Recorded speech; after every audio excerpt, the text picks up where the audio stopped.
uchiri munyowa ndinokukumbirisisawo kuti usubscribe wotena on the notification bell nekuti nguva ndiyoyi ndokumbira kuti uzoita zvaunofunga mukome section pamusoro penyaya ndichataura nezvayo pamusoro penyaya yaitika iyi yaitika iko kugoromonzi. Saka nguva ndiyoyi yekuti usubscribe wotena on the notification bell so that patinodzoka uchawa uchiona kuva nenguva ausaririre pama-updates abva kuitika muZimbabwe nedzimwe nyika dzakatikomberedza uchava uchibatsirikana. Saka subscribe, turn on the notification bell nekushare mavidhios edu kupi nekupi kuhama neshamwari vazive zvinenge zvabva kuitika.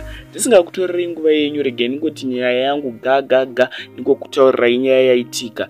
Pane murume iye Mupurisa abatwa nemhosva yekubata mwana chibharo. Unoiona senyaya ndokumbira kuzotaura zvaunofunga mukome section. Makeses atiri kusangana nawo muna 2023 akawandisa evanhu vari kubata vana chibharo vachityora kodzero dzevana vachityora kodzero dzevana. Nyaya yakamira so, Mupurisa uyuyu abata mwana we16 years wepanext door pake chibharo achimumanikidza achirara naye. Zvisinei mwana uyu anga ati kurei aziva kuti izvi zvinhu zvakashata, bva audza vabereki vake kuti ndizvo zvaitika. Vabereki vake pavaudzwa havana kumirira kunegotiata vachitaura neMupurisa uyu, vangomhanyira kupolisi vakanomhangara. Mupurisa uya akasungwa nemhosva yekubata mwana uyu chibharo. Unoiona sei vachiakanganisa kodzero dzevana vachityora kodzero dzevana. Unoiona sei nyaya ndokumbira kutaura zvaunofunga mukome section pamusoro penyaya yeMupurisa uyu. Uriwe jaji wenyaya iyi,